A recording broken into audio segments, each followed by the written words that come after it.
Hayop ka, bata ka! Niloko mo kami! Naisahan mo kami!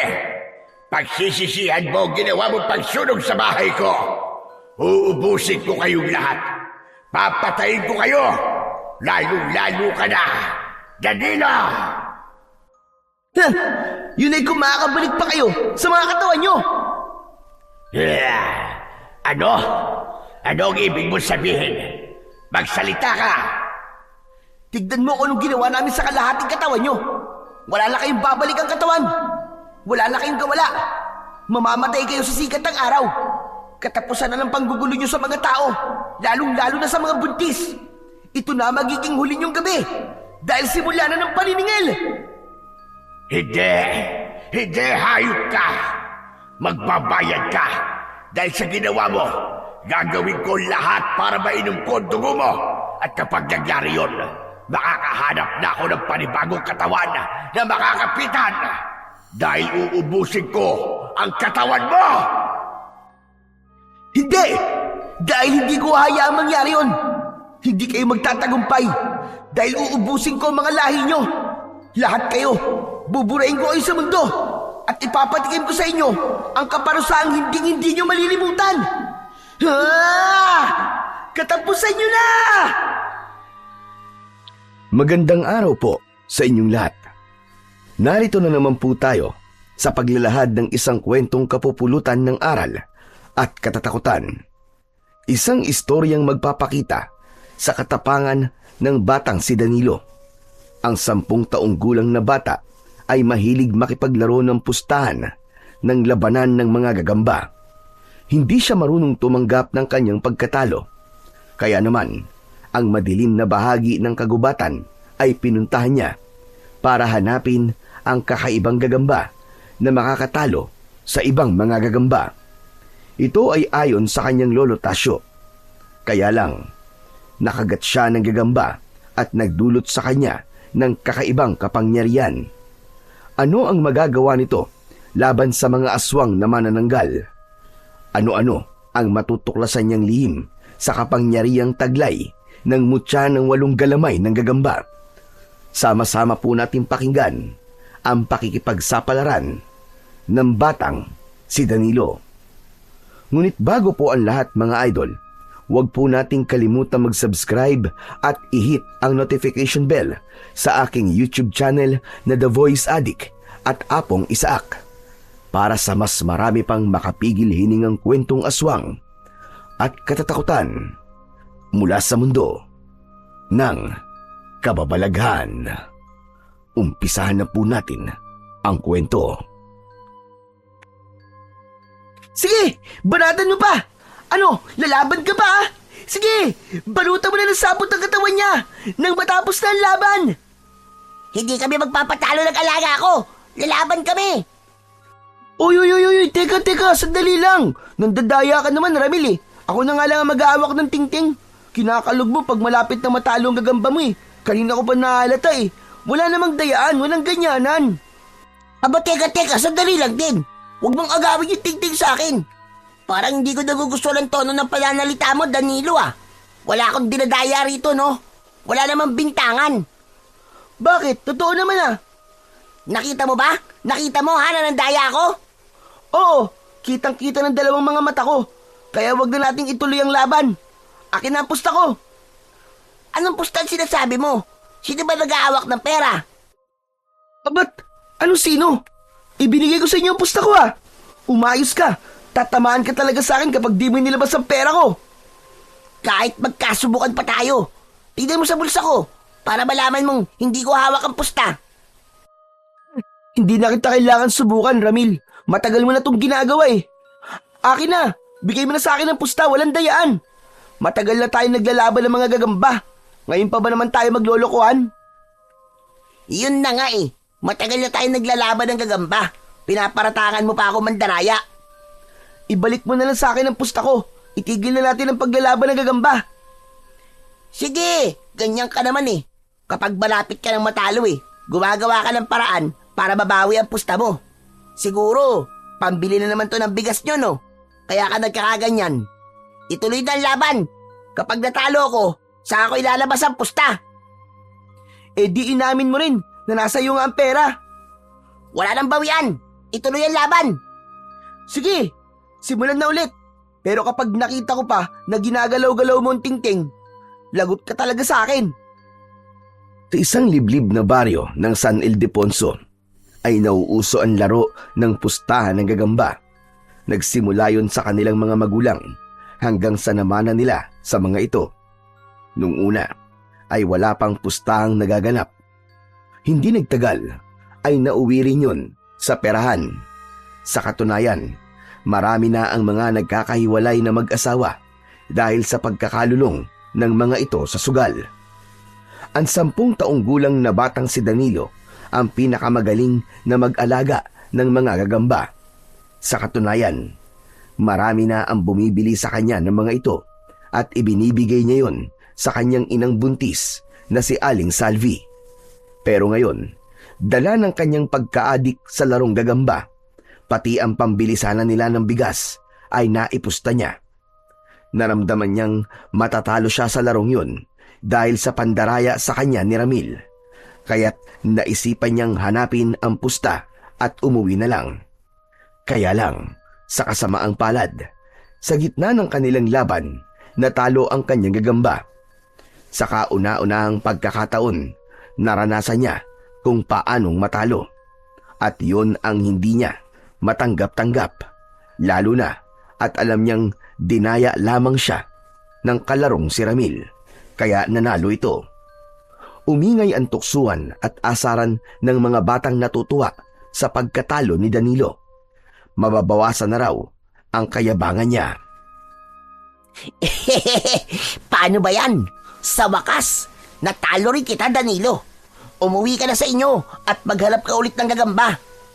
Wala na ang panlaban mo. Pagkain na ngayon ng alaga ko. Sira ulo ka, Ramil. Babawi ako sa'yo. Hindi pa ito ang huling pagtutuos natin. Dinaya mo lang naman ako kaya ka nanalo Wala kang patunay na dinaya nga kita. Sa kailang beses mo na akong tinalo sa laban. Pero kahit na kailan, ay hindi kita pinag-isipan dinaya mo ko. Maluwag sa dibdib kong tinatanggap ang bawat pagkatalo ko. Talaga naman nakita kong pandaraya mo. Kaya ako nasabi ang mga yon. Sus, tanggapin mo na lang ang pagkatalo mo at maghanap ka na lang ng bago mong alaga na ipantatapat sa akin. Palibasa, masyado kang mayabang. Hindi ka marunong tumanggap ng pagkatalo. Marami tayong mga kasama rito. Sila magpapatunay na malinis ang laro at walang dayaang naganap. Ano sabi mo? Mayabang ako at hindi marunong tumanggap ng pagkatalo? Dinaya mo ako kaya nanalo ka. Yun ang totoo. Aminin mo na. Totoo naman ang sinasabi ko O ano? Bakit? Papalag ka ba? Aba, kung na nga. Hindi kita atrasan. Ano? Suntukan na lang tayo? Baka mapahiya ka. Hindi kita uurungan kung talagang gusto mo ng laban. Nakataas ang mga kamay ni Danilo at nakatutok yun sa muka ng nakatingin na si Ramil. Habang maririnig naman ang mga udyok ng ibang mga kabataang sabik na makita kung sino ang mananalo sa kanila. Tila isang pustahan na hindi na laban ng mga gagamba ang pinag-uusapan, kundi ang tunggalian na ng mga kabataan. Itinulak siya ni Ramil, kaya naman gumanti siya ng suntok sa muka ni Ramil. Bumagsak ito sa lupa at sinakyan naman niya yon sa tiyan. Inambahan niya ito ng suntok sa muka at yun ang eksenang nadatnan ng may 65 taong gulang na si Lolo Tasyo. May dala itong pamalo na mula sa sanga ng bayabas. Malayo pa ang matanda ay nagpulasan na ang mga batang kasali nila sa pustahan. Kaya naman, napatayo ng tuwid si Danilo, ganun din si Ramil na mabilis na bumangon sa pagkakahiga sa lupa. Dinuro siya nito sa kanyang muka. May araw ka rin. Hindi pa tayo tapos. Talaga? Hintayin mo ang ganti ko. Saka nagmadaling umalis si Ramil at tumakbo ng mabilis papalayo sa kanya. Naiwan si Danilo na bakas ang takot sa mga mata. Hawak niya ang kanyang puwet na lumalayo sa galit niyang lolo. Paniguradong yun na ang kanyang magiging katapusan sa nakahiligan niyang laruan.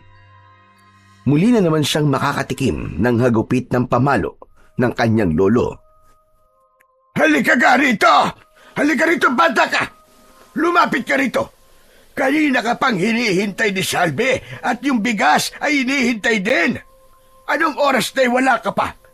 Nandito ka naman pala sa tambayan nyo at nakikipag-away ka pa. Nasaan ang bigas na pinabibili sa'yo? Lolo, nadisgrasya po eh. Huwag niyo na po akong paluin, uuwi na po ako. Abay talagang tinamaan ka ng lintik. Pambihira ka talagang bata ka. Napakatigas ng ulo mo.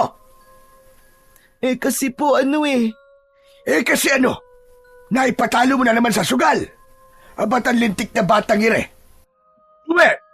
Umuwi ka.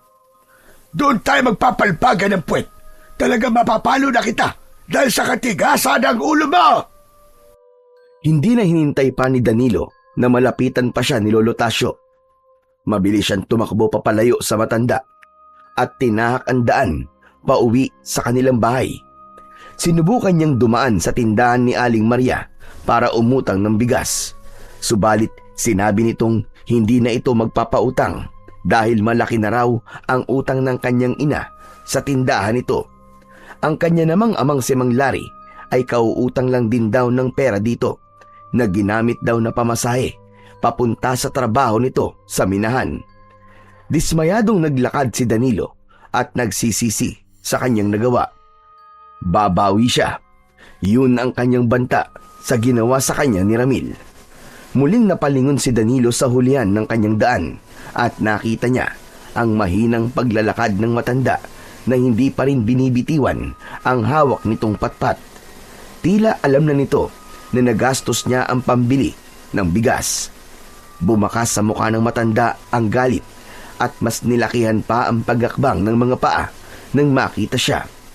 Kaya naman, napatakbo siyang mabilis sa makipot na daan papunta sa kanilang bahay sa gitna ng talahiban. Hindi lang isang beses siyang gumastos ng pera sa pustahan. Masyado siyang naniwalang mananalo siya sa labang yun. Umaasa siyang may taong magpapautang sa kanya ng bigas kung sakaling matalo siya. Pero nabigo siya ngayon, kaya kailangan niya nang harapin ang pagkakamali niyang nagawa. Hindi lang mawala sa kanyang isip na magdudulot yun ng sama ng loob ng kanyang ina, lalo pa at 9 na buwan na itong buntis. Idagdag pa ang galit nito sa kanya at nakakarating na naman yun sa kanyang ama. Pagkarating ni Danilo sa kanilang bahay, ay pumitas kagad siya ng malalapad na daon ng sambong.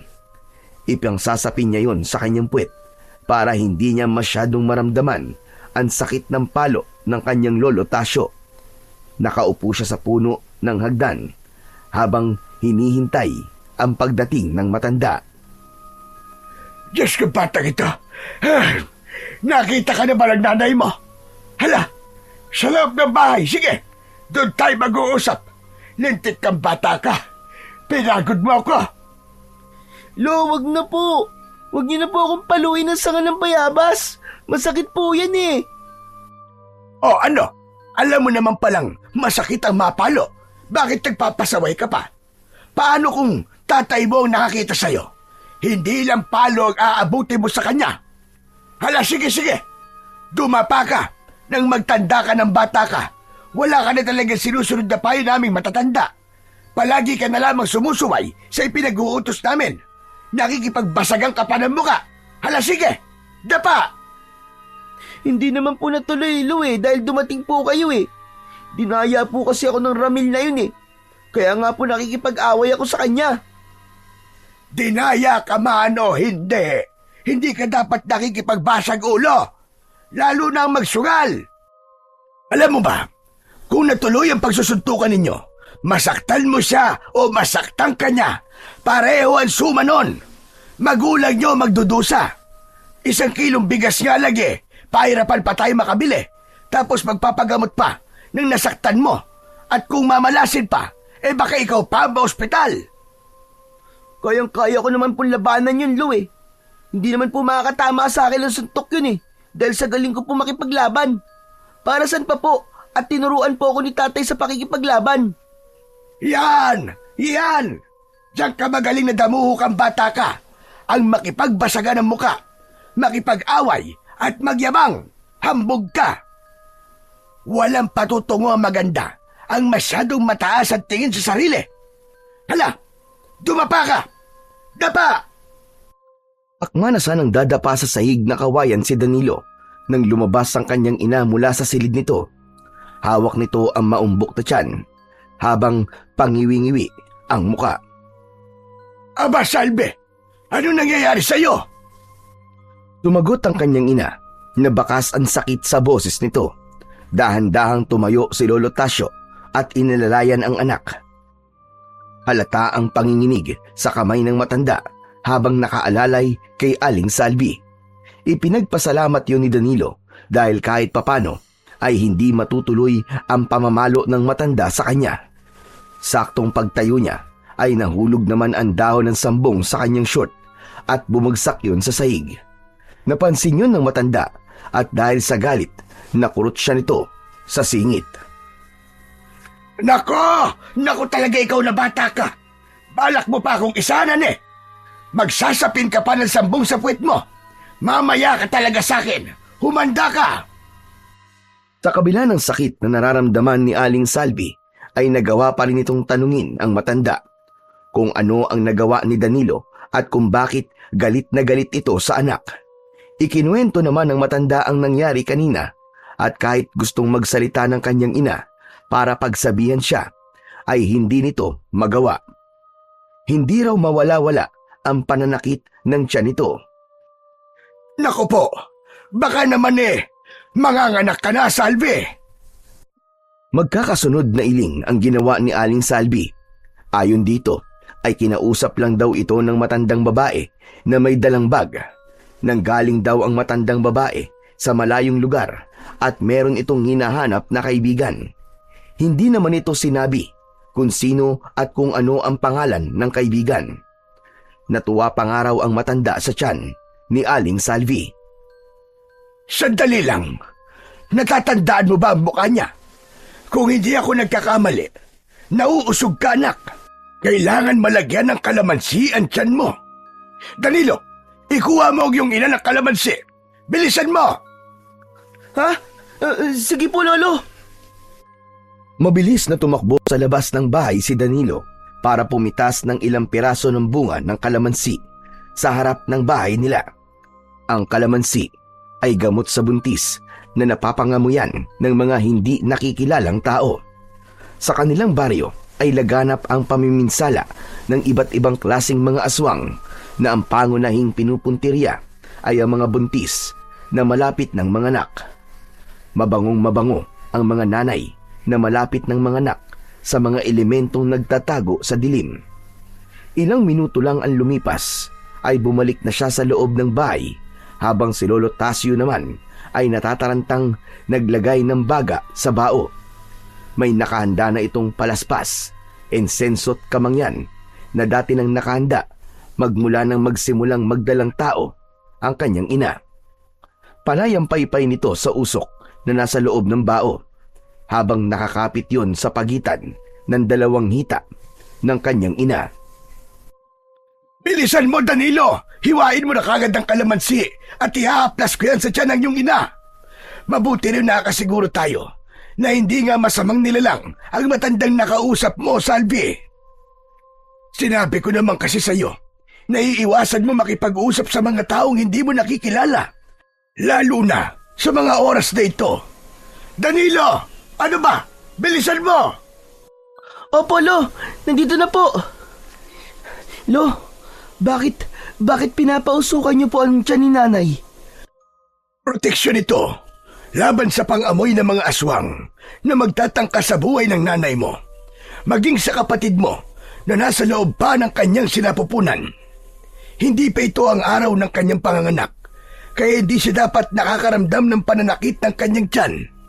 Isa lang ang ibig sabihin nun, naaamoy ng aswang ang amoy ng sanggol sa sinapupunan ng iyong ina. Kaya po pala lumuwas kayo rito para umuwi at bantayan si Nanay. Dati po ba kayong albularyo, Lo? Hindi lang ako isang ordinaryong albularyo, Apo. naniniwala ka ba sa mga kapangyarihang taglay na mga mutya maging ng agimat? Ako ang taga-utob sa bawat mutya. Ang utob ay isang orasyon na pagbibigay ng bisa sa mutya o ng mga agimat. Pero matagal ko nang itinigil ang pag-uutob sa mga mutya dahil mahina na ang aking katawan. Humihina na rin ang naturalesa ko laban sa kapangyarihan ng masasamang elementong kukontra sa ginagawa kong pang-uutob. Isa na lang ang mahalaga sa akin ngayon. Yun ay ang alagaan kayo ng nanay mo. Lo, mukhang astig yun ah. Gusto ko rin pong matutunan po ang mang-utob. Sos, ikaw talagang bata ka. Sinasabi mo lang yan dahil hindi ka pa naman nakakakita ng mga elementong nagtatago sa kadiliman. Nako, baka kapag nakakita ka ng aswang magkandaihi ka na lamang sa'yo sa lawal dahil sa takot. Lolo naman kaya ako nga po gustong matutunan yung pang-uutob sa mutya para naman po may pagtanggol ko po si nanay kapag may nagbabanta po sa kanyang buhay. Umawat ang kanyang ina sa mga sinabi ni Danilo at nabatukan pa siya ng kanyang ulo habang humahagik ng tawa. Tila nawala ang pananakit ng tiyan nito dahil nagagawa na nitong tumawa. Isang bagay na ipinagpasalamat niya dahil nawala na ang kanyang pag-aalala. Magaling manggamot ang kanyang lolo Tasyo, kaya nalaman nito kagad na totoo ang hinala nitong merong nakakalapit na aswang sa kanyang ina. Kung nakikilala naman po ni nanay ang itsura ng aswang, lolo, puntahan na po natin at takiin na po agad natin siya. Baka po marami pa po siyang mabiktima Ay nako, talagang bata ka pa, Apo, sa larangan ng karaasang pagdating sa mga aswang. Ang mga masasamang elemento ay may mga kanya-kanyang kakayahan. Kaya nilang mag-anyong matanda o bata kapag lumalapit sila sa kanilang bibiktimahin. Kaya sigurado kong hindi yon ang totoo nilang itsura. Bakit naman po idadaan pa nila sa pag-amoy ng sanggol, lolo? Hindi po ba't pwedeng umatake na kagad sila? Dahil nabubusog na sila sa amoy ng sanggol, mas masarap sa kanilang sanggol kapag bagong panganak.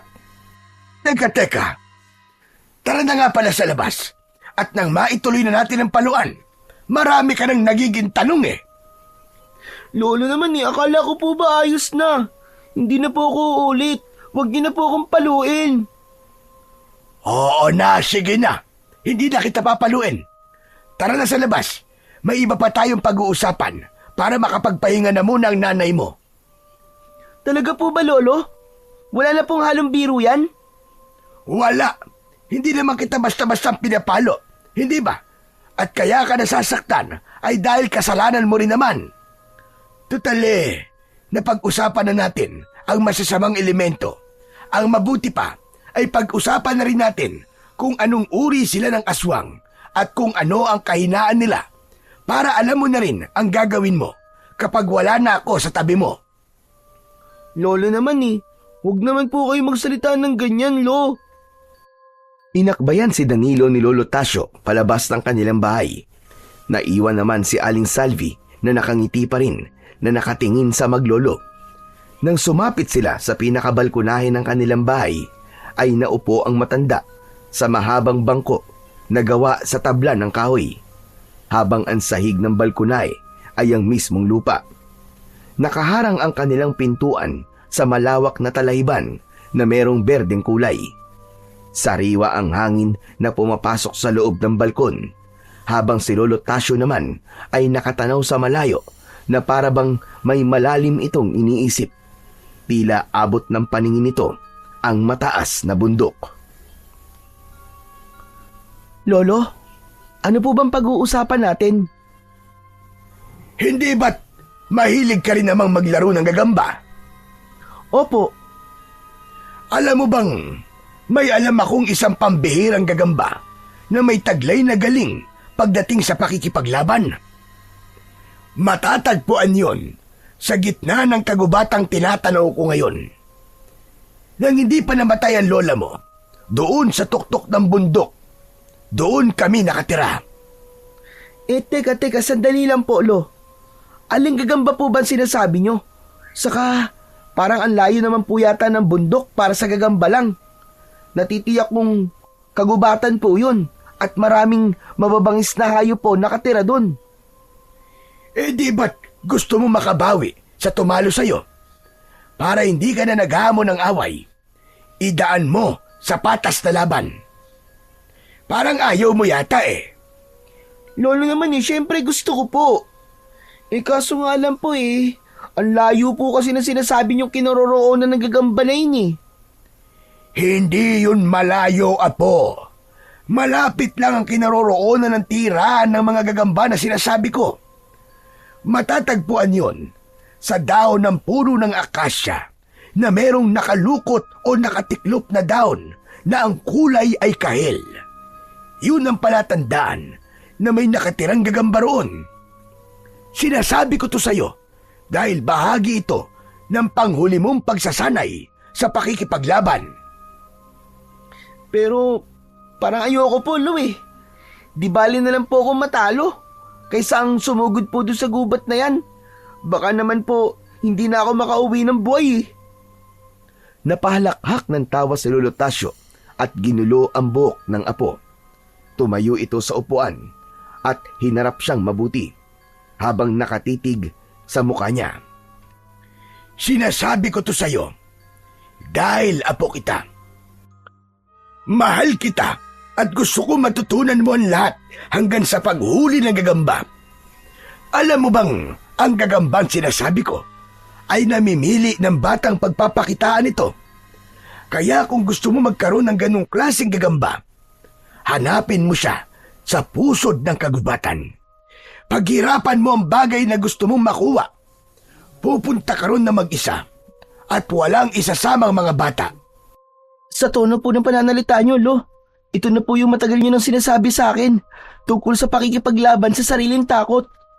At kailangan malampasan kong pagsubok para magwagi sa laban. Sino po bang pinaghahandaan ko, Lolo? Saka bakit hindi nyo po sinasabi sa akin kung ano ang totoong dahilan kung bakit nyo po ako sinasanay sa pakikipaglaban? Dahil nga napapalibutan tayo ng mga aswang na manananggal, Apo. Ano naman po ang koneksyon ng gagamba sa kanila, Lo? Basta, malalaman mo rin yun, Apo. Ang gusto ko lang sa ngayon ay makabawi ka muna sa mga kalaro mo para maitayo ang bandera ng karangalan mo, Apo. Lolo naman dinadaan nyo naman po sa biro ang lahat Totoo lang ang sinasabi ko. Mag-iingat ka, Apo. Kailangan mo tong harapin na mag-isa. Nagugulungan man ay sumang-ayon na lamang si Danilo sa kanyang lolo. Yun din naman ang gusto niyang gawin, ang makabawi kay Ramil. Lo, ano po bang itsura ng gagamba na sinasabi nyo? Katamtaman lamang ang laki na merong batik na kulay itim sa likod. Noon ay madalas siyang ginagamit na panlaban sa mga pandayong laro sa larangan ng galing sa gagamba.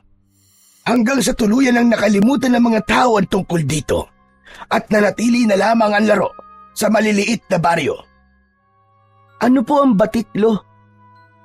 Yun ang hugis bilog na kulay itim na disenyo sa likod ng gagamba. Ang ibig sabihin nun ay hari. Wow!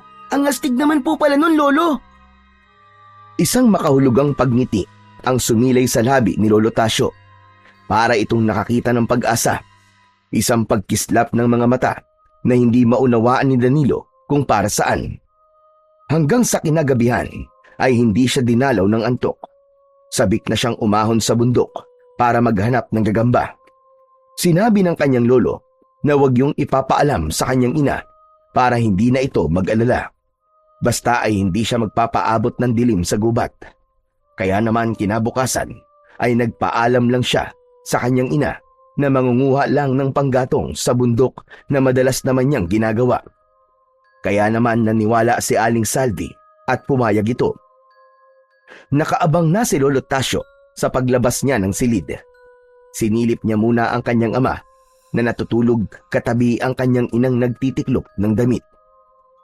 Sumenyas lang siya sa kanyang ina na aalis na. Pagkatapos ay hinarap naman niya si Lolo Tasyo na may dalang maliit na basket na gawa sa uway. Ang estilo nun ay katulad ng sa backpack. Nandito na ang lahat ng mga kakailanganin mo, Apo. Kapag hindi ka pa dumating sa oras na napag-usapan natin, susunduin kita. Kung sumama na lang po kayo sa akin, Lo, para mahanap ko po kaagad ang gagamba na sinasabi nyo. Katulad ng sinabi ko sa iyo, hindi ka pwedeng magsama ng kahit na sino dahil ang susubukin sa iyo ay ang tapang. Kapag nalampasan mo na kung paanong harapin ang takot, saka lang magpapakita sa iyo ang gagamba. Nahihiwagaan naman po ako sa gagambang yun, Lo. Imbis na sumagot, ay isang mahinang pagtawa ang isinukli ni Lolo Tasyo sa kanyang mga sinabi. Pagkatapos niyang magpaalam, ay nagsimula na siyang maglakad papalayo sa kanilang bahay. Sinundan niya ang natatandaang sketch na sinabi sa kanya ng matanda. Pumasok siya sa kakahuyan na merong nagtataasang mga puno. Malamig ang paligid at maririnig ang mga huni ng mga ibong nakadapo sa mga sanga ng puno. Tumingala siya sa mga puno at pilit na sinisipat ang akasya sa pangkat ng mga punong nadadaanan niya. Ilang ilog ang kanyang tinawid, kaya naman nalibang na rin siya sa magagandang tanawin na nakikita niya sa paligid. Napapangiti pa nga siya kapag nakakakita ng magagandang mga bulaklak, ibon at paru-parong lumilipad. Ilang oras ang lumipas ay hindi pa rin nahahanap ni Danilo ang nag-iisang puno ng akasya sa gitna ng kagubatan. Kaya saglit muna siyang nagpahinga. Naupo siya sa isang ugat ng puno ng nara habang pinapaypayan niya ang kanyang sarili gamit ang kanyang palad. Hanggang sa napako ang kanyang paningin sa isang bagay sa lupa na pinagkakaguluhan ng mga pulang langgam. Isang uri yun ng buto na may bahid pa ng sariwang dugo. Bumundol ang kaba sa kanyang dibdib at bumilis ang tibok ng kanyang puso. Hala? Ano to? Bago lang to ah. Teka, anong klaseng buto kaya to? Parang masyado naman tong malaki para sa baboy ramot sa asong gubat. Inilinga ni Danilo ang kanyang paningin sa paligid at puro puno lang ng mahogani at nara ang nakikita niya. Dismayado siyang muling tumayo at naglakad habang tinatahak ang daan papunta sa pinakagitna ng kagubatan. Maya-maya pa ay napansin niya sa lupa ang ilang patak ng dugo. Sinundan niya yon ng kanyang tingin at halos manlaki ang kanyang mga mata nang makita ang isang nilalanggam na katawan ng tao. Binutas ng mga langgam ang mukha ng biktima, kaya't hindi na niya makilala kung sino ang lalaking nakahandusay sa lupa. Nilapitan niya yon kahit na babaliktad na ang kanyang sikmura sa amoy malansang singaw ng katawan nito. Putol ang kamay ng lalaki at wakwak ang tiyan. Dala ng matinding takot ay napasigaw siya ng malakas at tumakbo ng mabilis papalayo sa kinaroroonan ng bangkay. Tulong! Tulungan niyo ako! Tulong! Tila nakalimutan ni Danilo ang totoong pakay niya sa gubat, kaya hindi na niya napansin ang nadadaanang puno at tuluyan nang naligaw sa lugar na yon. Ito na siguro ang sinasabi ni Lolo. Naaharapin ko ang sarili kong takot para mahanap ang bahay ng gagamba. Kung alam ko lang na ganito ang aking mararanasan, hindi na sana ako pumayag sa gusto ni Lolo. Hindi sana ako nagpadala sa pagnanais kong bumawi kay Ramil. Ano ba yan? Nasaan na ba ako?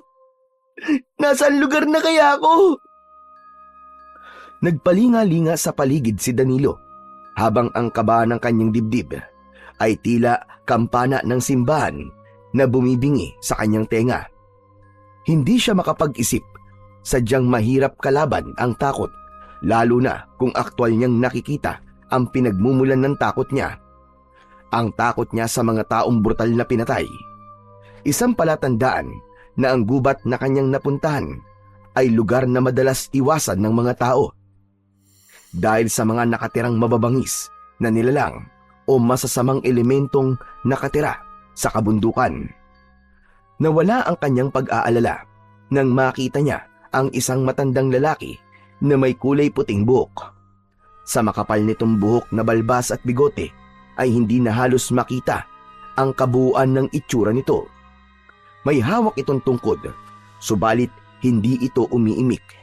Nakatingin lang ito sa kanya na parabang kanina pa siya nitong pinagmamasdan. Lolo, tulungan niyo po ako. Naliligaw po yata ako sa gubat na to eh. May tao pong pinatay sa bahaging yon, nakita ko po. Kailangan ko na pong umuwi sa bahay namin. Hindi ka naliligaw. Sadya ka dinala rito. Ano po?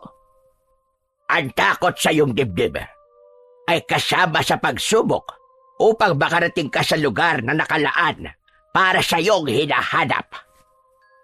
Ano po? Ibig sabihin, alam niyo po ang tungkol sa hinahanap ko? Oo naman. Dahil nandito ka na sa tapat ng punong hinahanap mo. Sige na, aalis na ako. Bahala ka ng tumuklas kung nasa ng pakay mo. Tumingala si Danilo sa mga puno at hinahanap ng kanyang mga mata ang puno ng akasya na tinutukoy ni Lolo Tasyo kanina. Pero nang muli siyang tumingin sa matanda, ay nagulat siya dahil nawala na ito sa lugar kung saan ito nakaupo. Hala! Nasaan na yung matanda? Pambihira! Namamaligno na yata ako! Diyos ko po! Gabayan niyo po ako sa lugar na to! Naglakad-lakad na lamang si Danilo habang nakatingala pa rin sa mga nagtataasang puno. Hanggang sa nakita na nga niya ang nag-iisang puno ng akasya. Inaasahan niyang mataas ang puno ng akasya, katulad sa mga naririnig niyang kwento. Subalit ang puno na nakatayo sa kanyang harapan ay kayang-kaya niyang akyatin. Tila nakalimutan ni Danilo ang tungkol sa nakita niyang patay na tao doon sa kakahuyan. Nagsimula siyang umakyat sa puno hanggang makarating siya sa dulo ng sanga habang sinusuri ang mga dahon nito. Napangiti siya nang makita ang nakatiklop na kulay kahil na dahon. Napapalibutan yun ng maraming sapot ng gagamba. Dahan-dahan niyang binuksan ang dahon at sinilip ang loob nun. Nakita niya ang isang kulay lupa na gagamba na may kulay itim na batik sa likod. Ito na nga ba ang sinasabi ni Lolo? Ang gagamban tatalo sa gagamban ni Ramil? Humanda ka ngayon, Ramil. Ipapalasap ko sa'yo ang pagkatalo. Dala ng tuwa ay mabilis na kinuha ni Danilo ang gagamba. Subalit nabawi rin niya kagad ang kanyang kamay nang maramdaman niya na tila biglang sumakit ang kanyang balat sa pagitan ng hinlalaki at hintuturo ng kanyang daliri. Kaya naman, tinignan niya ang bagay na sumakit sa parte ng kanyang kamay at nakita niya ang 2 butas ng kanyang balat. Kahit maliit yun, ay parang katumbas din ng kagat ng aso. Masakit at tumitibok-tibok ang laman niya sa loob. Biglang namanhid ang kanyang daliri at bumundol ang kaba sa kanyang dibdib. Sa isip niya na baka nagkamali siya ng gagambang hinawakan ay may taglay pa itong makamandag na laway. Iniangat niya ang kamay at mabilis lang yun na namaga at namula. Kaya naman, napahawak siya sa kanyang pulsuan at pilit na hinihilot ang nasaktang kamay. Aray! Aray, ang sakit! Diyos ko, tulungan niyo po ako. Hindi ko alam kung anong klaseng gagamba po ang nakuha ko. Aray! Ang sakit talaga! Muling sinilip ni Danilo ang gagamba sa loob ng dahon dahil balak pa rin niyang kunin yun. Kaya naman, nagulat siya nang makitang patay na ang gagambang hinawakan kanina. Nagtataka siyang muling napasulyap sa kanyang kamay na biglang bumilog ng maliit sa mismong sugat.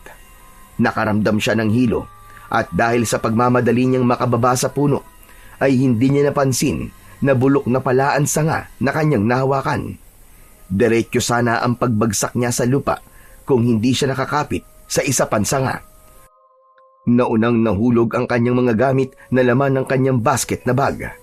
Bumagsak yun sa lupa at hindi niya kagad napansin na kakaiba ang uri ng pagkakapit niya sa sanga. Naramdaman din niya na para bang bumibigat ang kanyang mga mata.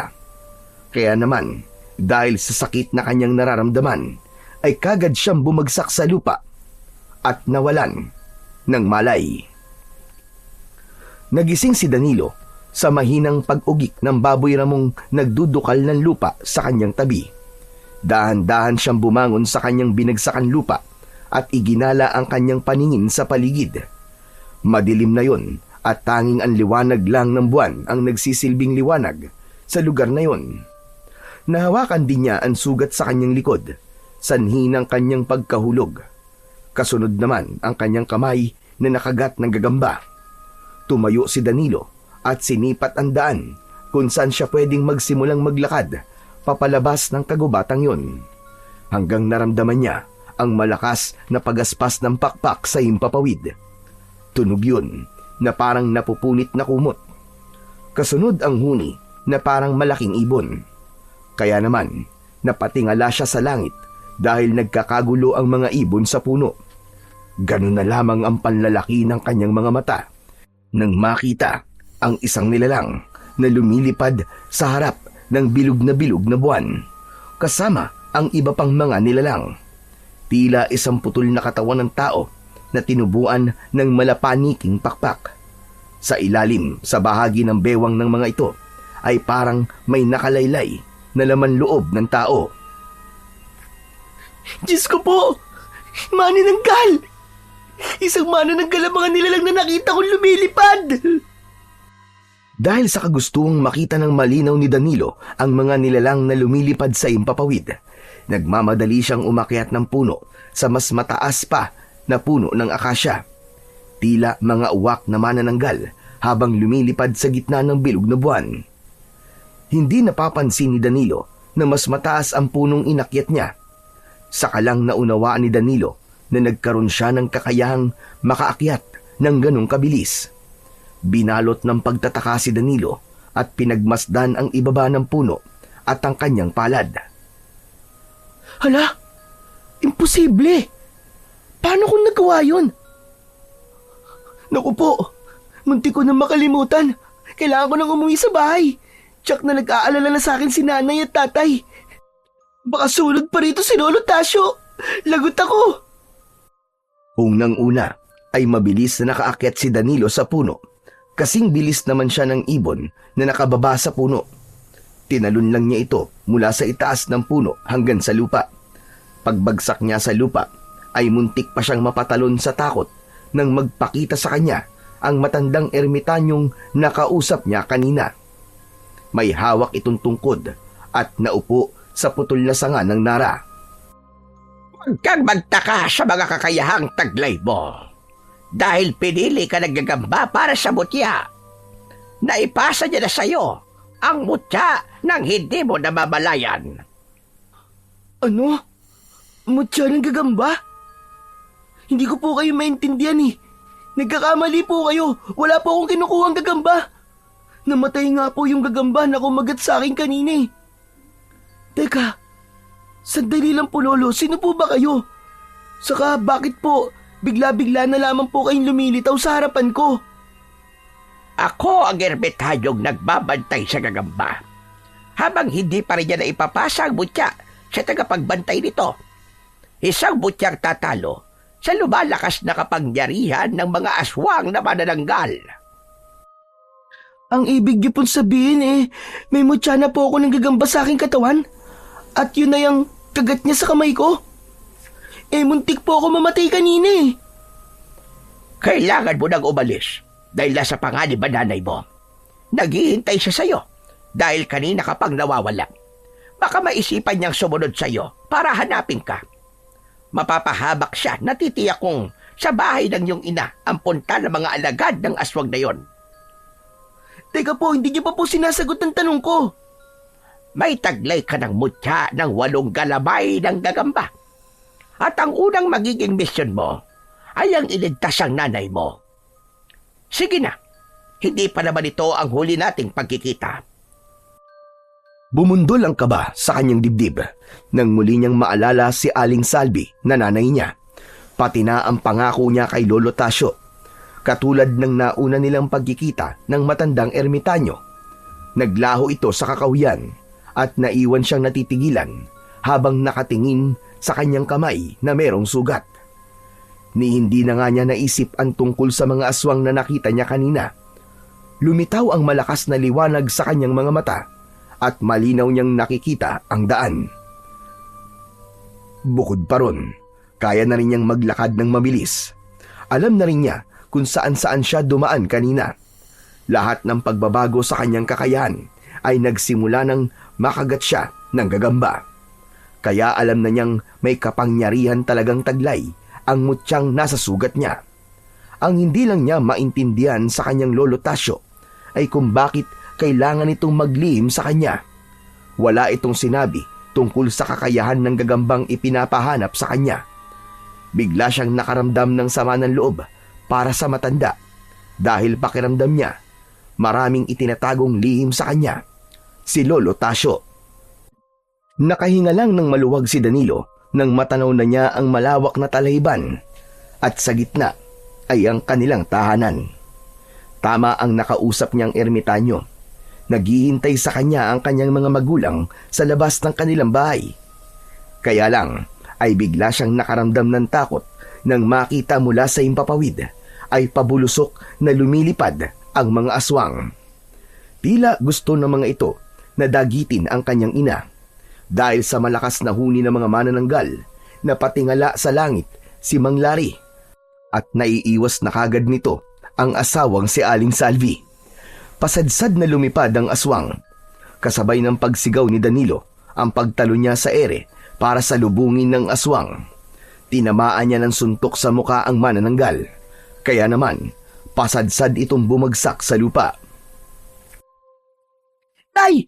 Pumasok po kayo sa loob ng bahay! Iligtas niyo po si nanay!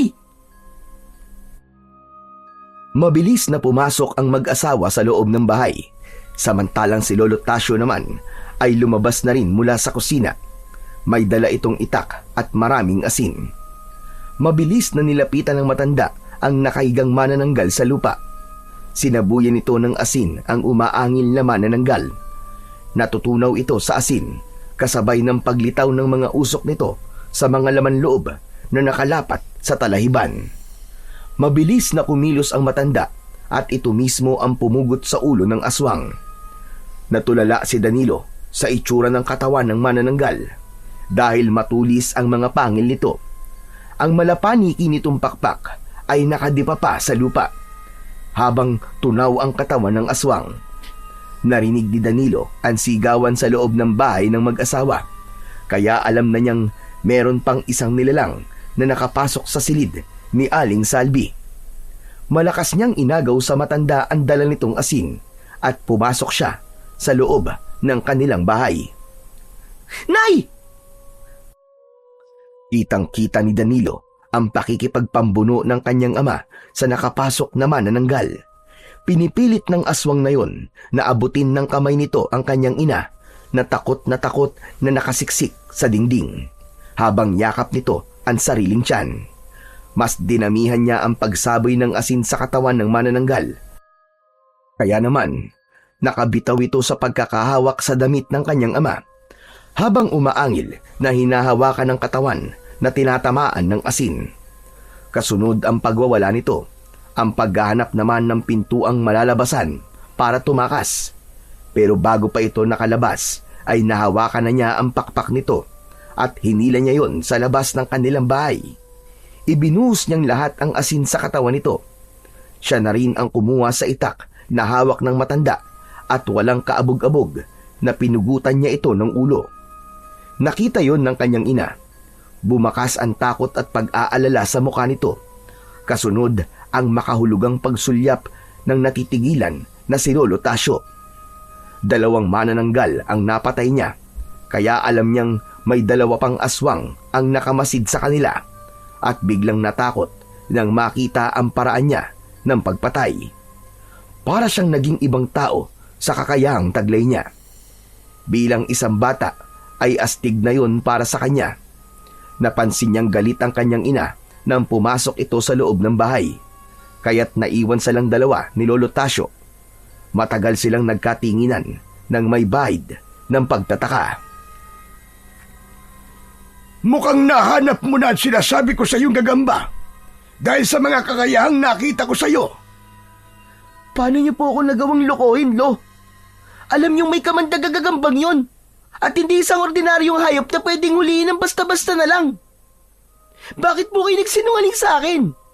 Alam niyo po ba dahil sa ginawa niyo ay muntik na po ako mapahamak? May nagawa namang maganda, hindi ba? Huwag ka nang magtampo, Apo. Ginawa ko lang yun para sa iyo. Para kaya mong lumaban na mag-isa sa mga aswang na magtatangka sa buhay ng nanay mo at sa iba pang mga babaeng buntis dito sa ating baryo. Ngayong alam na ng mga aswang na nasa iyo na ang mutya. Hindi ka na nila basta-bastang magugulo, lalong-lalo na ang nanay mo. Si nanay po. Alam ko pong masama po ang loob niyo ngayon. Pero pakiramdam ko, alam niya ang tungkol sa mutya. Hindi ko po akalain na magagawa niyo po akong lukuhin.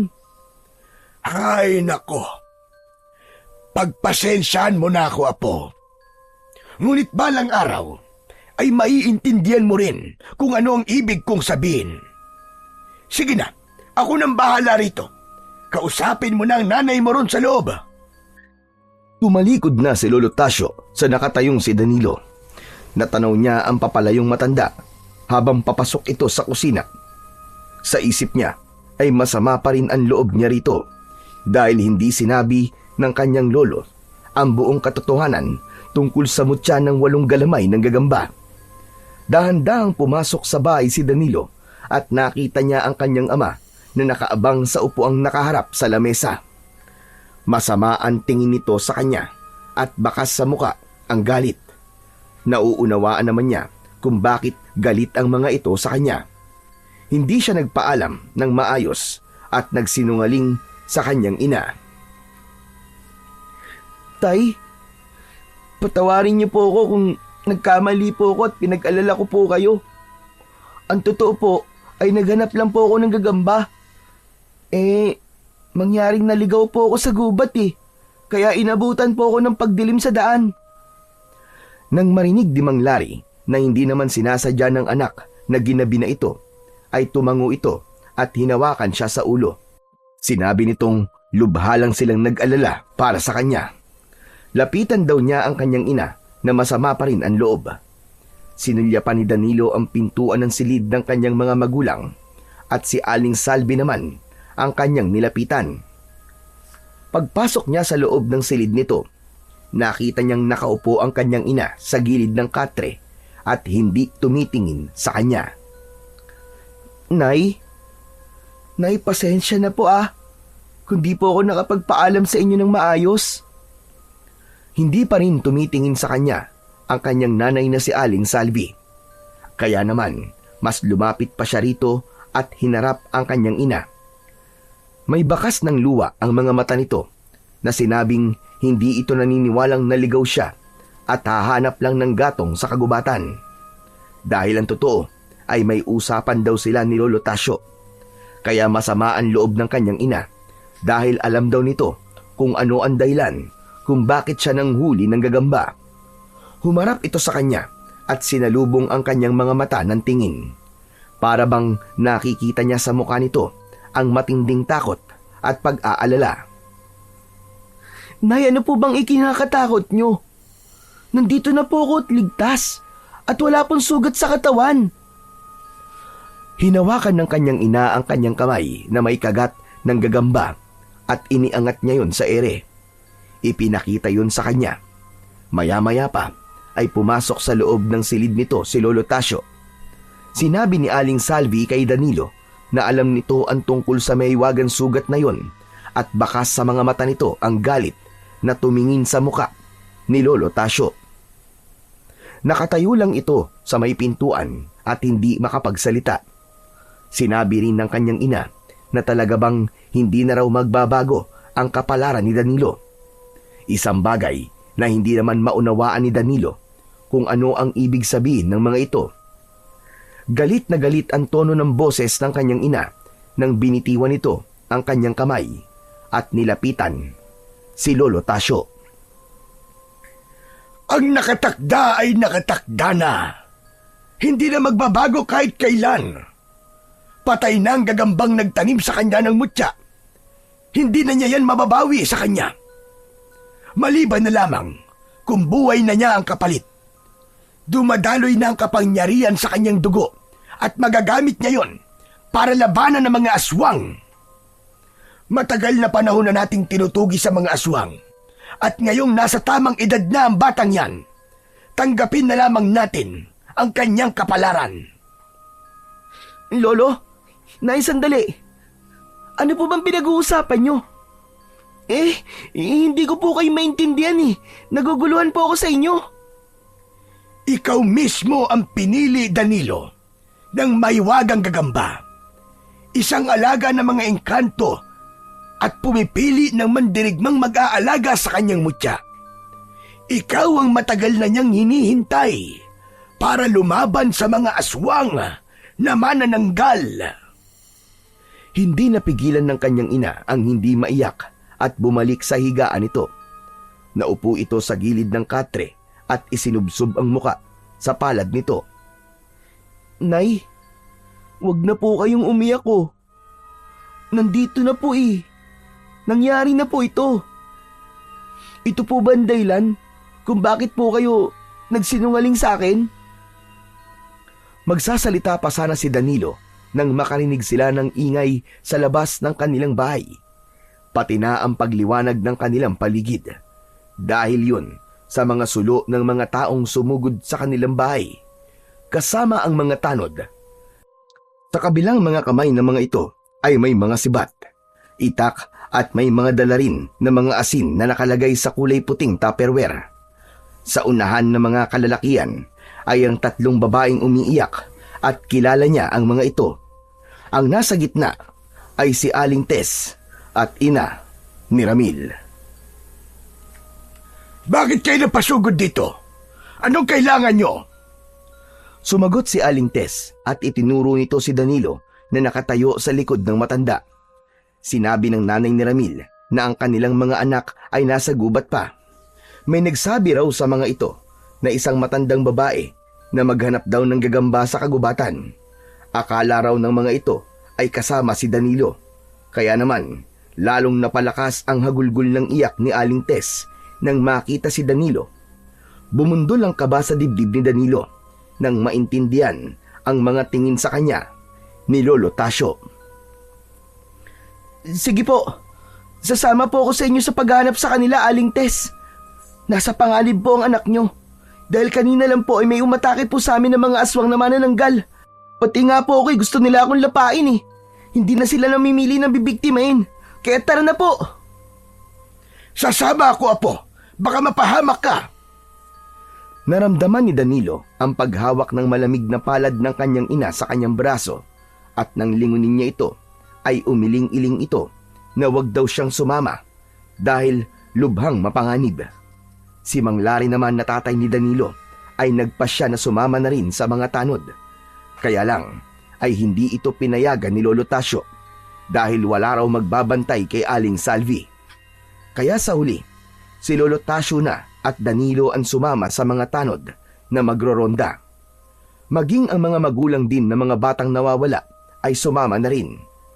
Habang naglalakad sila papasok sa kakahuyan, ay hindi maiwasan ni Danilo na hindi na magtanong kay Lolo Tasyo. Lolo, bakit po mga bata naman na kasing edad ko ang kinukuha nila? Hindi mo ba napapansin na nabanggit nila ang gagamba? Itinuro sa mga bata ang gagambang una mo nang nahanap. Dahil hanggang ngayon, hinahanap pa rin nila ang batang nakatakda para sa mutya ng 8 galamay ng gagamba. Ano? Bakit po? Bakit po nila hinahanap? Simple lang. Para patayin. Inumin ang dugo ng batang tinaniman ng mutya. Dahil ang dugo mo ang magbibigay sa kanila ng kapangyarihang tumagal sa sikat ng haring araw. Isa pa, magagawa na rin nilang makalipad ng malayo nang hindi nila kakailanganin pang magpalipat-lipat ng tirahan. Ganun po ba kalakas ang kapangyarihan ng dugo ko, Lolo? Oh, ganun talaga kalakas. At sa mga oras na ito, malamang ay biyag na ng mga aswang ang mga bata para subuking maghanap ng gagamba o gawin nilang pangreserbang pagkain. Kaya kailangan nating mahanap ang tirahan ng mga aswang sa lalong madaling panahon. Habang nag-uusap ay nagsigawan ang mga tao nang bigla silang sugurin ng maraming manananggal.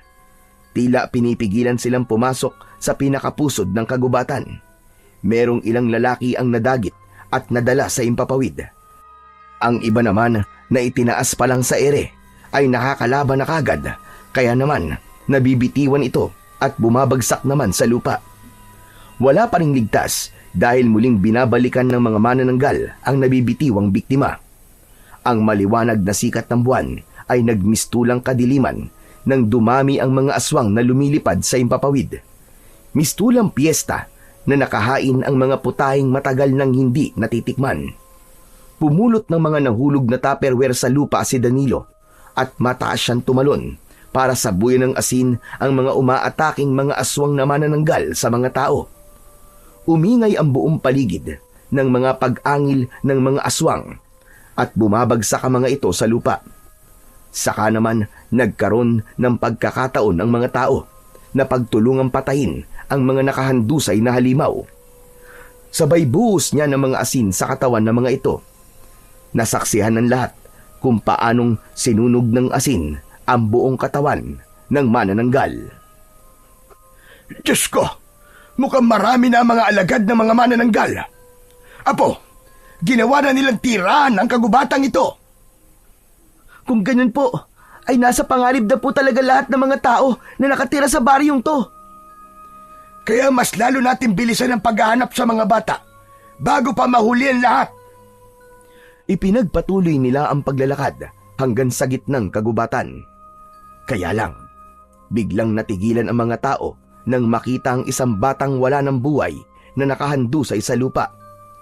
Nilalanggam na ito, wakwak ang tiyan habang nakakalat ang dugo sa lupa. Nang makita yon ng ina, ay nawalan ng malay ang babae. Kaya naman, hindi na napigilan pa ni Danilo ang hindi maluwa nang makita ang nangyari sa kanyang kalarong, si Matero. Kaya naman, naiwan si Danilo sa gubat. Matagal siyang nagpahinga sa harap ng lupang may bahid ng dugo. Umalis na rin si Lolo Tasio dahil nag-alala naman ito kay Aling Salvi at dahil para na rin namang kaibigan niya si Ramil. Kailangan niyang mahanap ito. Akma na sana siyang tatayo sa pagkakaupo niya sa ugat ng puno nang marinig niya ang isang boses ng matandang lalaki mula sa kanyang likuran. Totoy, naliligaw ka yata. Hinahanap mo ba ang mga kasama mo? Ha? Tutulog din ako. Kasama sa mga batang nawawala ang apo ko. Nag-aalala na kasi si Celia dahil hindi pa namin nakikita ang aming apo. Ang sabi maghahanap lang daw sila ng gagamba. Tama po kayo. Marami nga po mga batang nawawala. Kasama po ba namin kayo? Hindi. Mag-isa lang akong pumunta rito. Dito rin naman ako nakatira. Baka naman nakita mo ang apo kong si Ramil.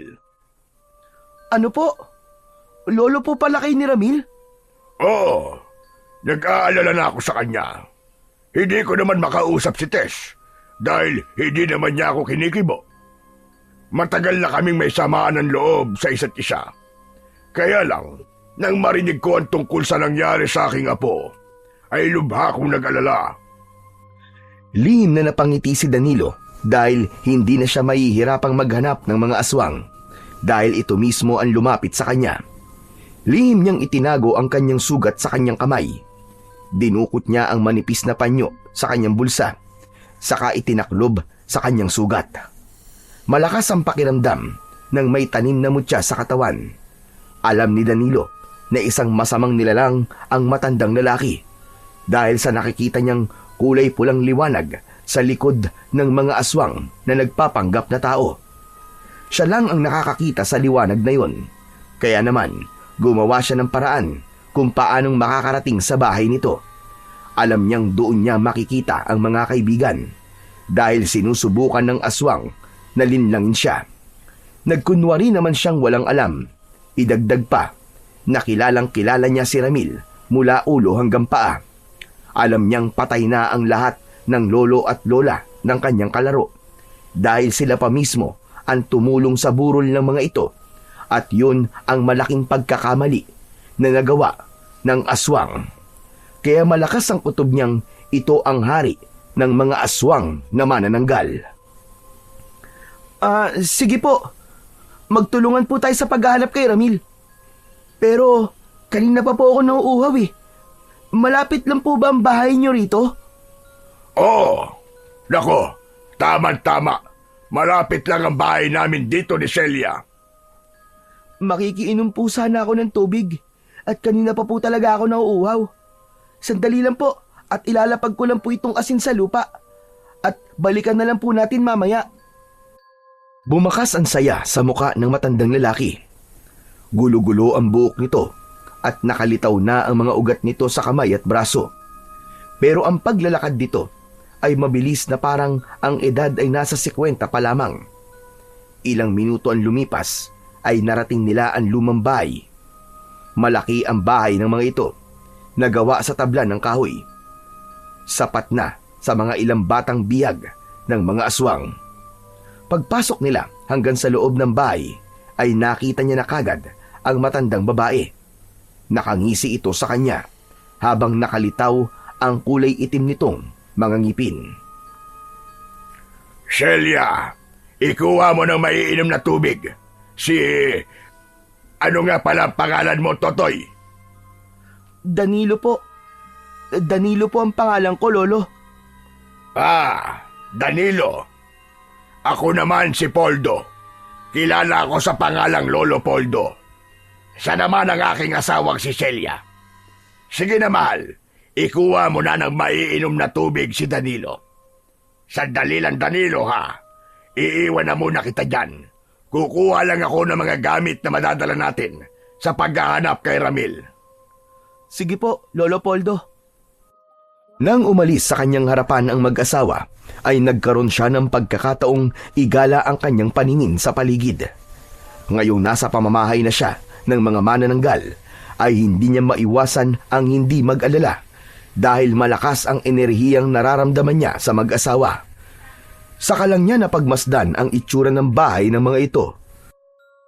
Paghampas pa lang ng hangin sa kanyang muka, ay may kakaiba na siyang amoy na nalanghap. Nakakapangilabot na parang amoy malansang karne ng hayop o tao. Ang itsura ng bahay ay marumi na at tila hindi naaalagaan. Meron din nalumot sa dingding at bubong, tanda ng katandaan. Pagtingala naman niya sa bubong na gawa sa dahon ng anaw, ay may mga butas na yun. Ganon din ang dingding, tila handa ng gumuho.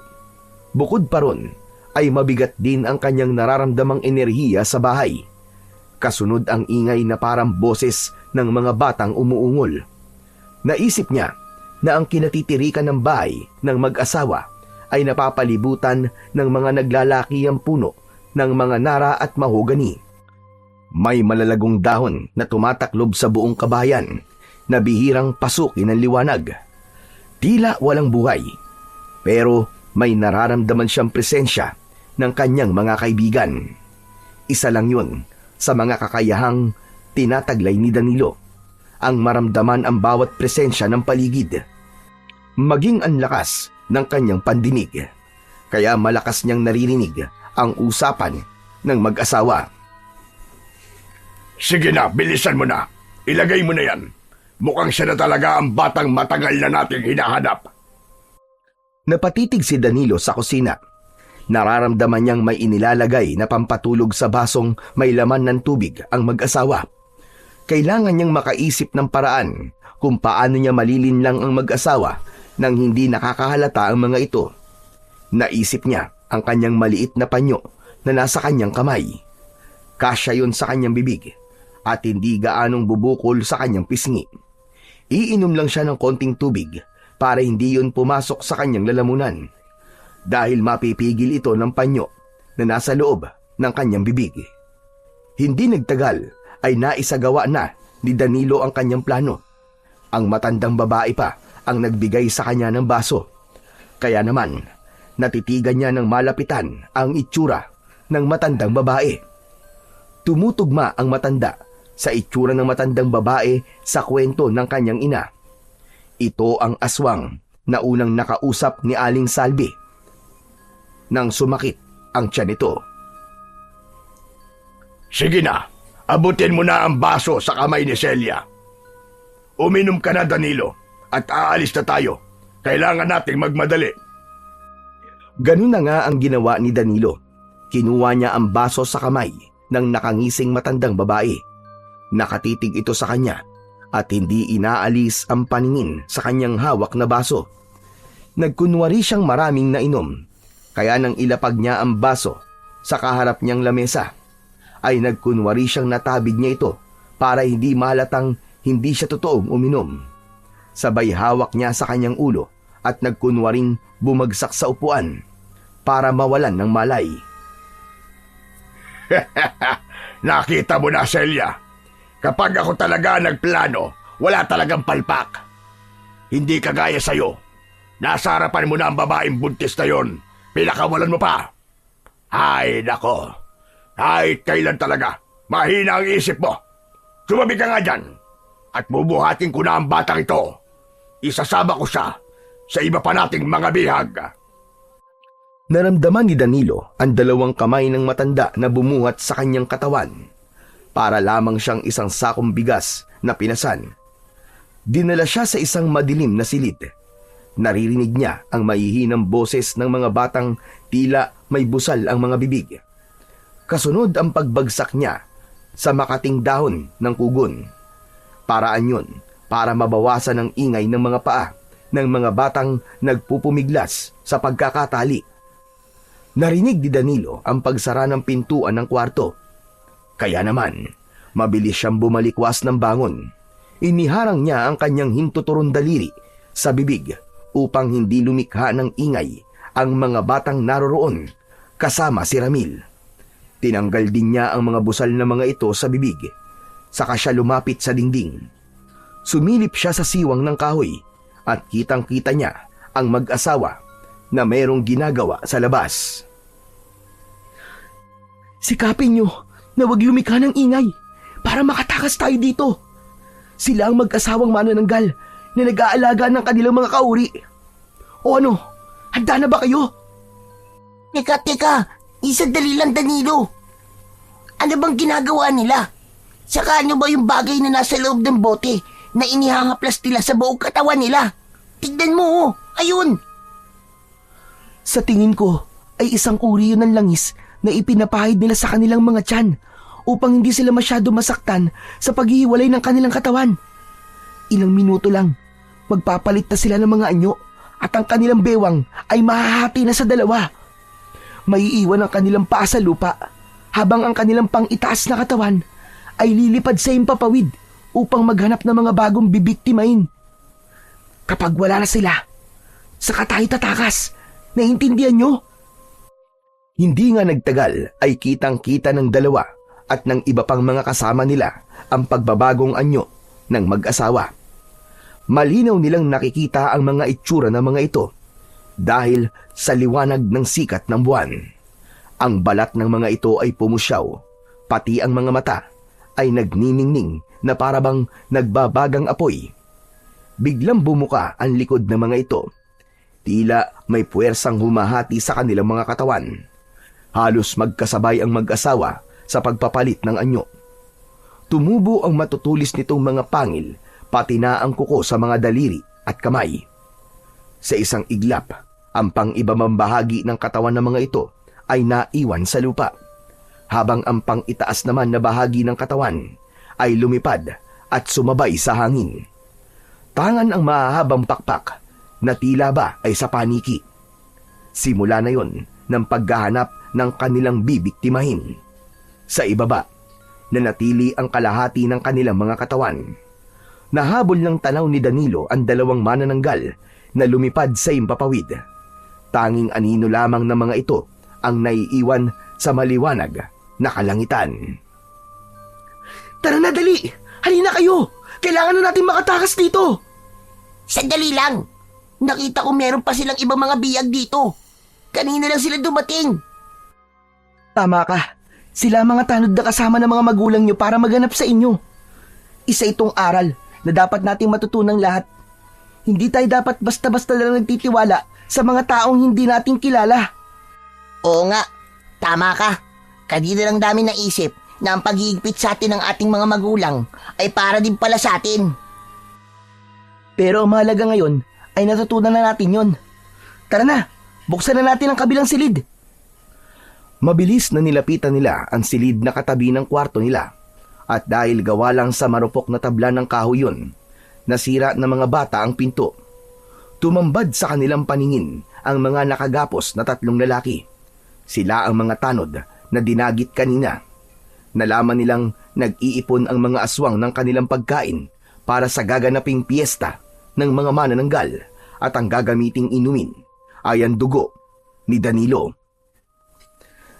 Nailigtas nila ang mga lalaki at magkakasama silang lumabas ng bahay. Sinunog nila ang bahay ng aswang upang magtawag yun ng atensyon sa mga tanod na nasa ibaba ng bundok. Samantalang ang kalahati naman ng katawan ng mag-asawa ay binantayan ng 3 mga lalaki.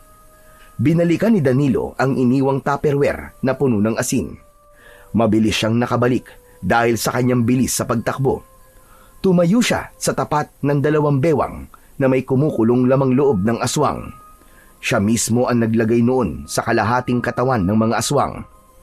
Unti-unting ibinuhos niya ang asin sa nakatiwangwang na pang-ibang bahagi ng mag-asawang manananggal. Lumapat ang unang butil ng asin sa balat nito.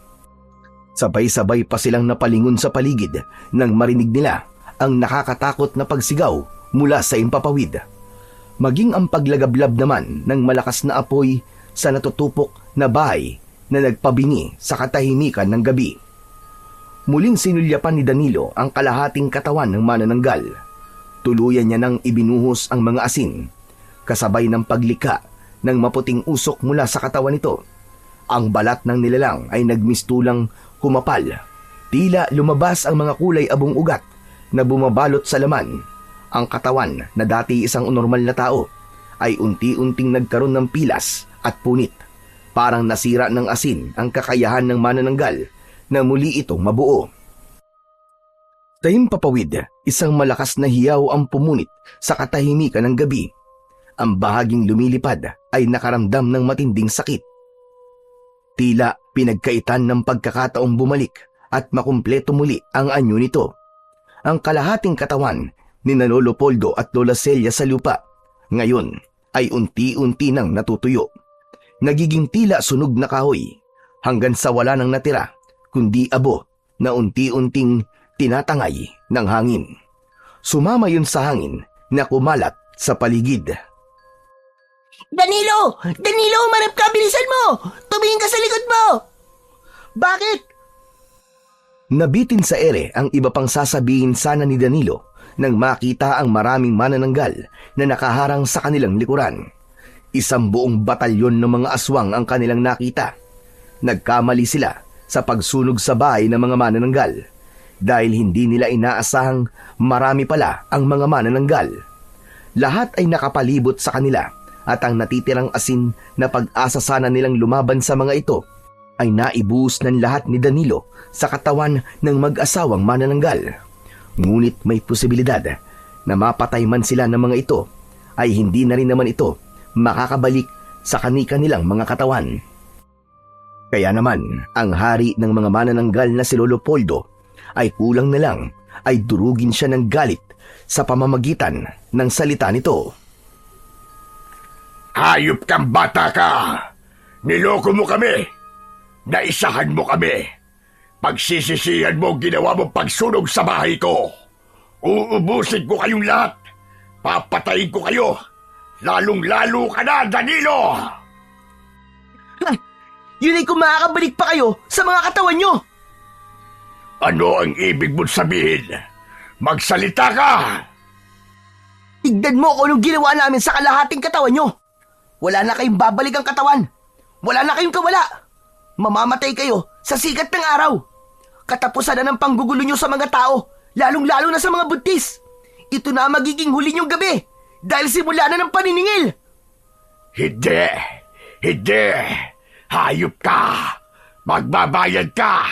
Dahil sa ginawa mo, gagawin ko lahat para mainom ko ang dugo mo. At kapag nangyari yun, makakahanap na ako ng panibagong katawan na makakapitan. Dahil uubusin ko ang katawan mo! Humanda ka! Hindi! Dahil hindi ko hahayaang mangyari yon. Hindi kayo magtatagumpay. Dahil uubusin ko ang mga lahi nyo. Lahat kayo. Buburahin ko kayo sa mundo.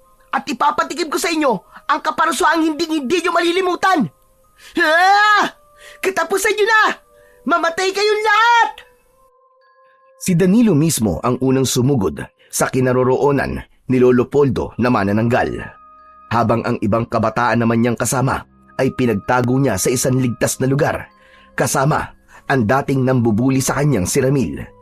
Ang tatlo namang lalaki ay tumulong sa kanya para makipaglaban sa mga manananggal na nakalutang sa ere. Subalit paglapit ni Danilo kay Lolo Poldo ay sinalubong naman siya nito ng suntok at kalmot sa kanyang dibdib. Bumagsak ng pasadsad sa lupa si Danilo at nakaramdam ng sakit. Mabilis siyang bumangon habang hawak ang dumugong sugat. Nakaramdam siya ng kakaibang sakit sa kanyang tagiliran. Danilo! Danilo, ano nangyayari sa'yo? May laso ng aking kuko, kaya makikita niyong lahat kung paano kong pahihinain ang katawan ng batang yana. Kitang-kita ni Danilo kung paanong dilaan ni Lolo Poldo ang kuko nito na may bahid ng dugo niya. Ang hindi alam ng mag-asawang manananggal, yun na ang unang pagkakataon ng paglabas ng kapangyarihang taglay ng mutya. Naramdaman niya ang pag-angat ng kanyang mga paa sa lupa. Lumutang sa ere si Danilo at hindi siya makapagsalita. Kumalat ang nakakasilaw na liwanag mula sa katawan at kamay niya.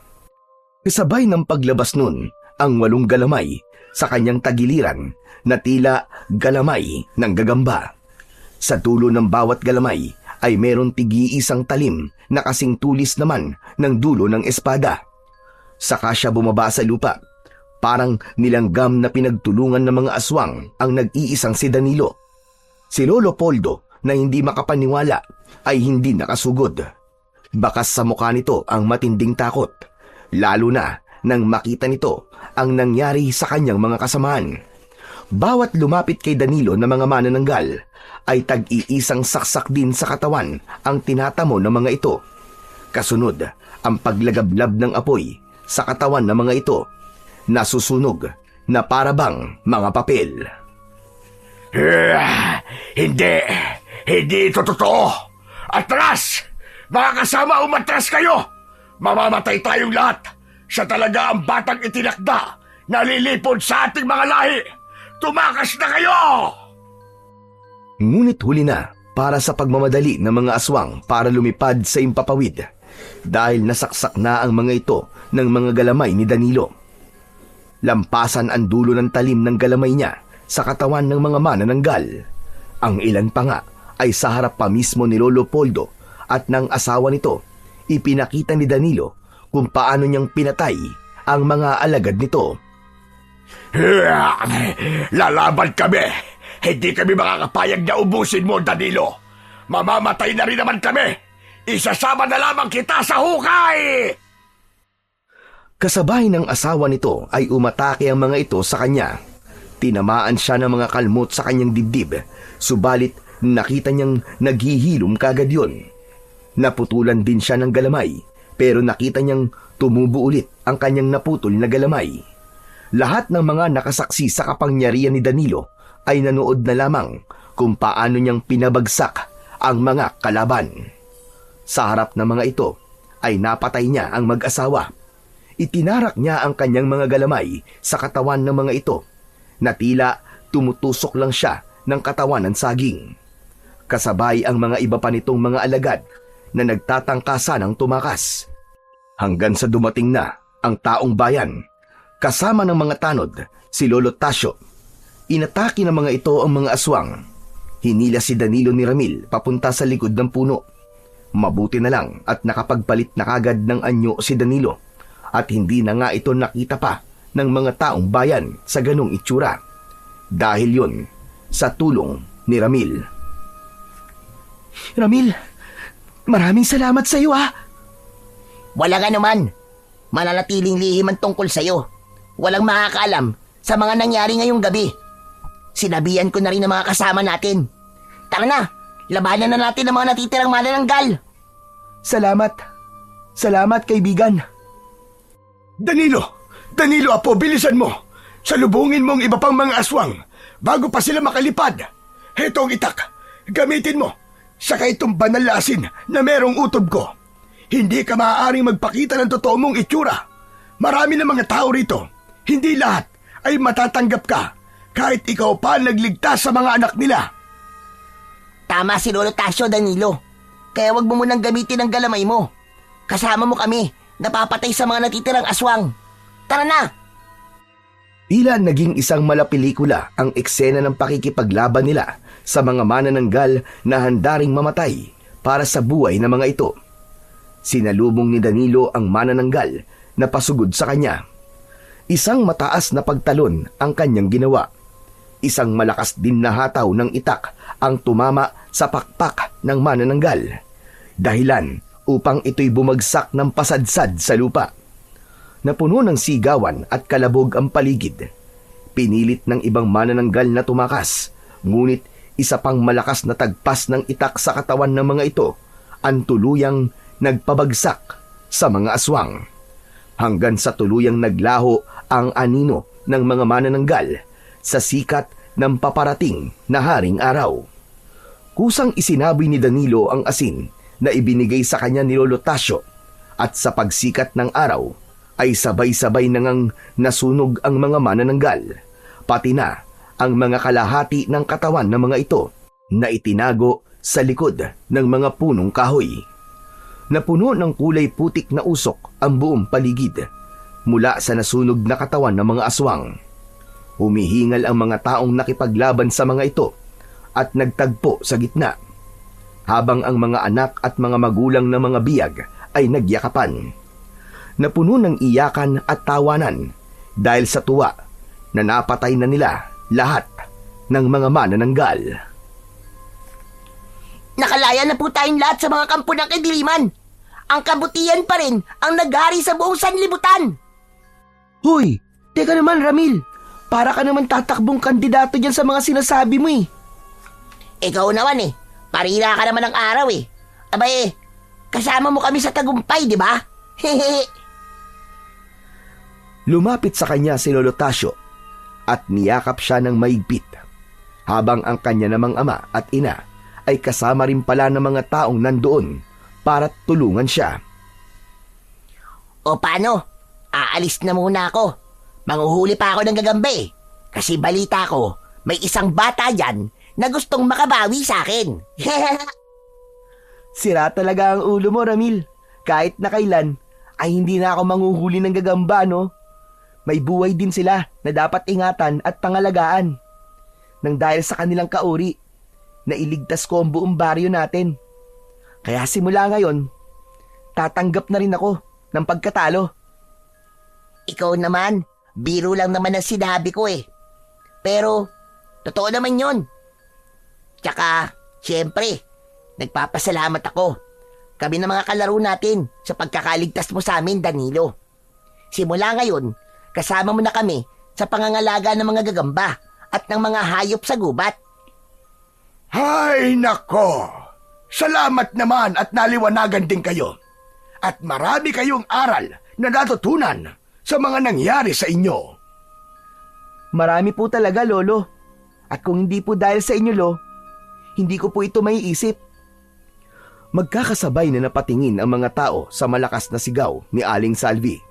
Pati na ang natatarantang si Mang Larry na hindi maintindihan ang gagawin.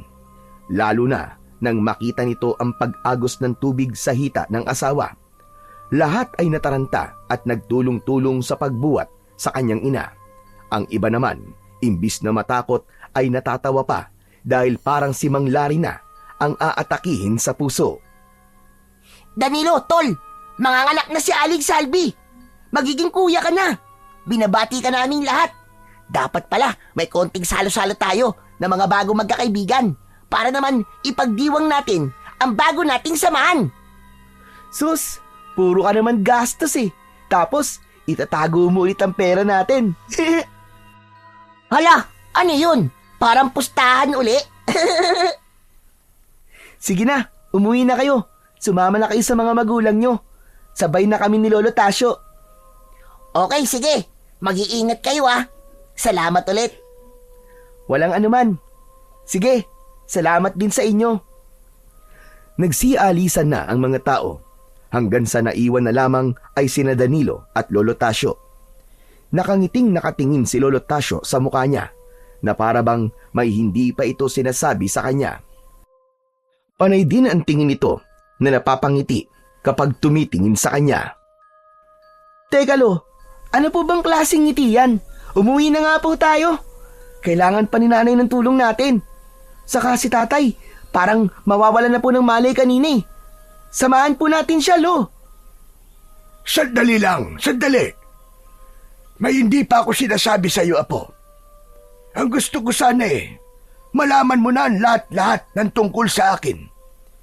Isang lihim na matagal ko nang itinatago sa iyo. Lihim? Lihim na ano po, Lolo Tasyo? Palagi naman po kayo naglilihim sa akin eh. Humarap si Danilo sa matanda at pagkatapos ay inilabas ni Lolo Tasyo ang hawak nitong tungkod at umikot lang ng 2 beses sa ere.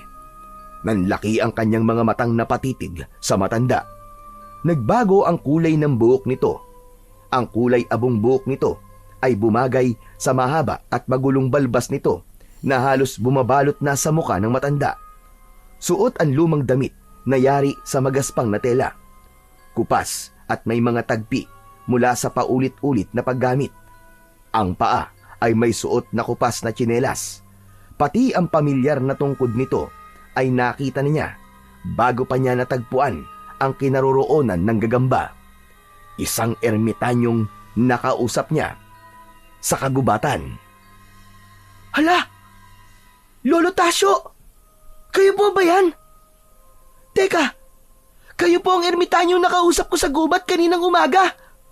Pero paanong? Oh, ako nga ang ermitanyong nakausap mo. Binabago ko lamang ang aking boses. Dahil hindi ako isang ordinaryong tao. Ako ang engkantadong may alaga sa mutya ng 8 galamay na gagamba. Ako ang nagbabantay sa kalikasan, sa mga hayop at tumutugi sa mga aswang. Hindi ko totoong anak si Salve. Ampong ko lamang siya. Hindi ba't sinabi ko sa iyo na dati akong nakatira sa gubat na ito? Pero, paano pong nangyari yun? Bakit po kayo nagsinungaling sa akin? Kaya nga ipinagtatapat ko na sa iyo kung sino ako, Apo. Pakinggan mo ang boses ko. Ako ang erbetanyong iyong nakausap doon sa kagubatan. O ano? Naniniwala ka na ba? Binabago ko lamang ang aking boses.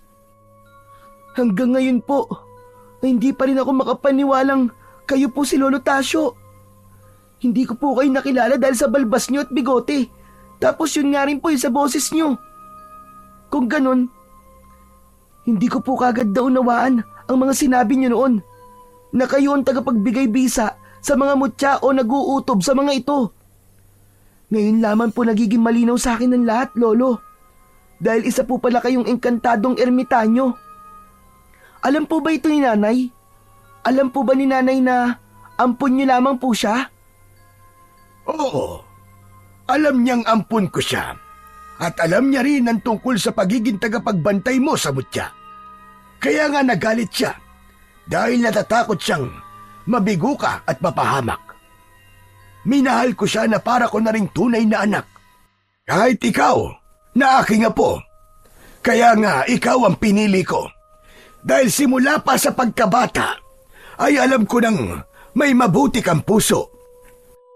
Nakangiting napayakap sa bewang ni Lolo Tasio si Danilo. Isang masayang paglalakad ang ginawa ng dalawa. Habang sa isip ni Danilo ay taglay naman niya ang isang malaking aral na natutunan. Una, ay hindi dapat magtiwala sa mga taong hindi lubusang nakikilala. Pangalawa, ang paggambala nila sa mga hayop o gagamba ay kasalanan sa Diyos at sa kalikasan. Mahalin ang magulang, makinig at palaging susunod sa mga ipinag-uutos ng mga ito. Kailangan ng tamang diskarte sa laban, hindi puro talino at kayabangan ang paiiralin. Dapat marunong tumanggap ng pagkatalo at hindi makikipag-away. Lahat ng nangyari sa buhay ni Danilo ay isang mahalagang aral para sa kanya na dapat matutunan din ng ibang mga kabataan. Isinilang na ang nakababatang kapatid ni Danilo, isang malusog na batang babae. Nawala rin ang laro ng pustahan ng gagamba sa baryo ng San Ildefonso. Habang nananatiling lihim sa lahat ang totoong pagkatao ni Danilo, isang batang may taglay ng mutya ng 8 galamay ng gagamba. Naging magkaibigan sila ni Ramil. Magkasundo na sila sa lahat ng bagay. Patunay lang na ang pagiging mabuting bata ay nasa tamang pangangalaga ng kanilang mga magulang. Anuman ang kahinatnan ng kapalaran ng kanilang mga anak, maging tagapag-alaga man ito ng makapangyarihang mutya. So yon mga idol, tapos na po ang ating kwento. Sana po nagustuhan nyo. Ngayon naman po ay dumako na po tayo sa inyong pinaka-nire-request at pinaka-hinihintay na shoutout portion. Pasensya na po pala sa mga hindi po masa-shoutout ngayon. Pero pipilitin ko po na sa susunod na kwento ay maibibigay ko na po ang inyong request. Ano pa pong hinihintay natin? Eto na po. Shoutout po sa ating buena mano na si DJ Han Vlog. Shoutout daw po kay Khalid Martin Jarina na laging nakikinig. Shoutout po Marilyn Magno. Shoutout daw po kay Cassandra at Matthew. Shoutout po at maraming salamat Bernadita de la Cruz. Michael Alonso, shoutout po kay Natasha. Nili Fight, shoutout po. Shoutout po June Padilla from General Trias, Cavite. Shoutout po Rachel Tapulado from Hong Kong. Maraming salamat po sa ating masisipag na mga OFW at mga bagong bayani dyan po sa Hong Kong. At syempre, shoutout po kay Christian Hill Trinidad. Pinapa-shoutout niya po ang kanyang mga minamahal dyan sa 3AJS from Cabuyao, Laguna. Shoutout po JC Fernandez from Tacurong City. Shoutout po Drew Magno from Samar. Maraming salamat po sa inyo dyan sa Tacurong City at sa Samar. Maraming salamat po sa inyong walang sawang pakikinig.